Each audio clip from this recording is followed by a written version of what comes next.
Rasmdagi elektromagnitni hosil qilib ko'ramiz.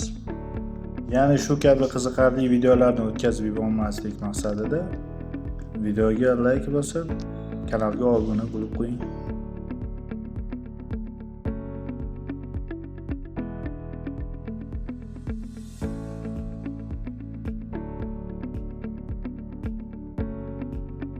Yuqoridagi videoda magnit maydon yordamida bir jismni boshqa jismga ta'sirini kuzatishimiz mumkin. Bu elektr tokini o'tkazish yordamida simlar atrofida magnit maydon hosil qilish. Bu elektromagnitlar deyiladi.